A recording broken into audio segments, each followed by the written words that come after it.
Hi guys, thanks for your love. This is your Ryan. Mammukka Lalettan, അല്ലെങ്കിൽ വേണ്ട ലാലേട്ടൻ മമ്മൂക്ക. കാരണം ആദ്യം ആരുടെ പേര് പറഞ്ഞോ അവിടെ കമ്പാരിസൺ വരും അല്ലേ? അപ്പോൾ ഞാൻ രണ്ടാളെ പേരും ആദ്യം അത് വെച്ചിട്ടുണ്ട്. എന്തിനാണ് comparison? Mammukka Lalettan, the legends of Malayalam cinema, seniors, the diamonds, precious stone, രണ്ടുപേരും. എന്തിന് കമ്പാരിസൺ? നിങ്ങൾ സ്നേഹിക്കേണ്ടത് അവരെയാണ്, അവർ ചെയ്ത റോളിനെയാണ്. നിങ്ങൾ ഹെയ്റ്റ് ചെയ്യുന്ന എന്തിനാണ് ഹെയ്റ്റ് ചെയ്യുന്നത്?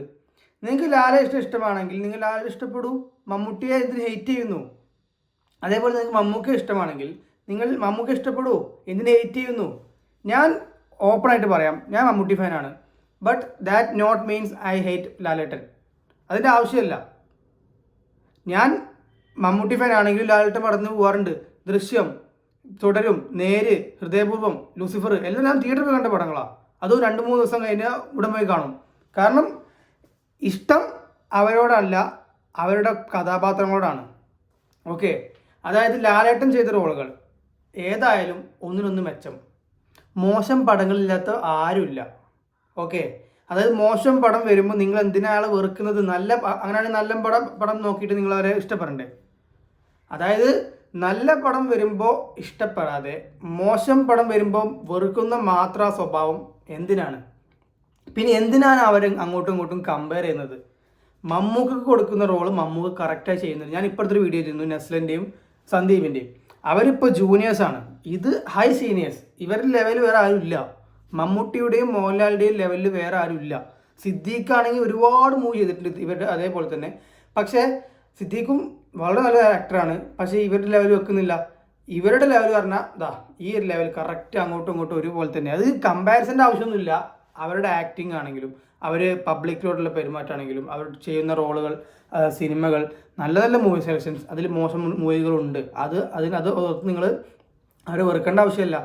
ഓക്കെ, മമ്മൂക്ക ചെയ്യുന്ന റോളുകൾ അത് മമ്മൂക്കക്ക് ഡയറക്ടർ കൊടുത്ത റോളുകൾ മമ്മൂക്ക ചെയ്യുന്നു.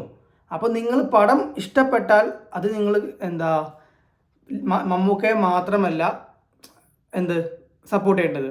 നിങ്ങൾ സപ്പോർട്ട് ചെയ്യേണ്ടത് ആ director, story writer, script writer, അതിന് സ്റ്റോറി റൈറ്റർ, പിന്നെ ആ എൻ്റെ ടീം, ക്യാമറാമാൻ, എഡിറ്റർ, അങ്ങനെ എല്ലാവരും സപ്പോർട്ട് ചെയ്യണം. അതല്ല, നിങ്ങൾ ചെയ്യുന്നത് എന്താണ്? മമ്മൂട്ടിയുടെ ഒരു പടം വിജയിച്ചാൽ മമ്മൂട്ടിക്ക് മാത്രമാണ് ഇഷ്ടം. അതുകൊണ്ടാണ് ഈ പ്രശ്നങ്ങൾ വരുന്നത്. കാരണം നേരെ തിരിച്ചാവും, പടം പൊട്ടിയാൽ മമ്മൂട്ടി പൊട്ടി, അങ്ങനെ ആയിരിക്കും നിങ്ങൾ പറയാം. സെയിം കാര്യം തന്നെ ലാലേട്ടനിലും വരിക.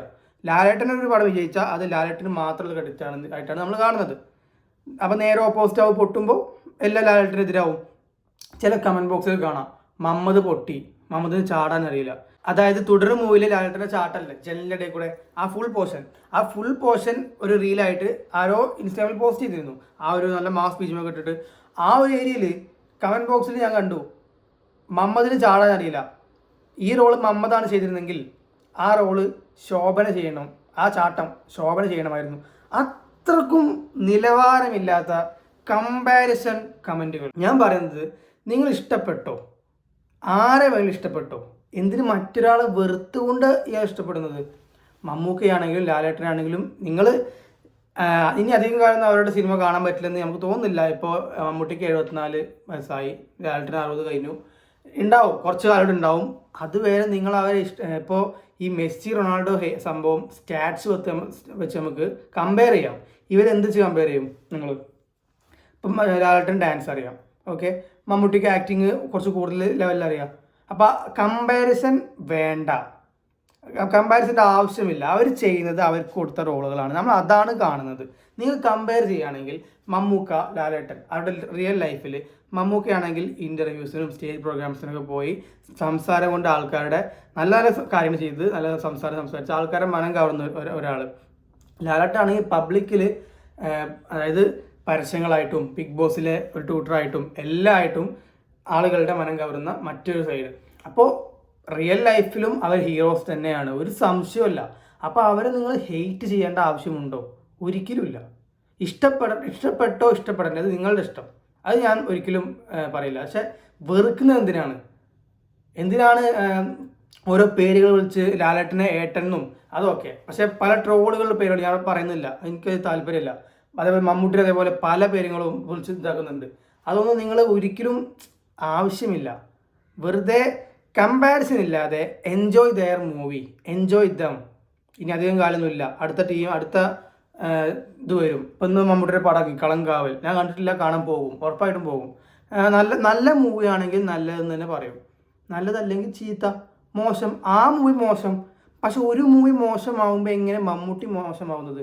അപ്പോൾ അയാൾ ചെയ്ത ബാക്കിയുള്ള എല്ലാ ക്യാരക്ടറും മോശമായി പോവില്ലേ? ബ്രഹ്മയുഗം എന്നൊക്കെ കണ്ടപ്പോൾ ഇങ്ങനെ അപ്പോൾ നമുക്ക് ഓരോ നല്ല മൂവികൾ വരുമ്പോൾ അവരെ പൊക്കുന്ന പോലെ മോശം മൂവികൾ വരുമ്പോൾ നിങ്ങൾ താഴ്ത്തേണ്ട ആവശ്യമില്ലല്ലോ. അതാണ് ഞാൻ പറയുന്നത്. So Mammootty, Mohanlal both are legends of Malayalam cinema, seniors, the Gems, diamonds, അങ്ങനെയൊക്കെ പറയാം. അവരെ ഇഷ്ടപ്പെടുക, അവരുടെ ക്യാരക്ടർ ഇഷ്ടപ്പെടുക, അവരെ ഇഷ്ടപ്പെട്ടില്ലെങ്കിലും ഹെയ്റ്റ് ചെയ്യരുത്. അതാണ് ഞാൻ പറയുന്നത്. അപ്പോൾ ഈ ഒരു കാര്യം നിങ്ങളിലേക്ക് എത്തിക്കാനാണ് ഞാൻ ഈ വീഡിയോ ചെയ്തത്. Thanks for your love. This is your Ryan.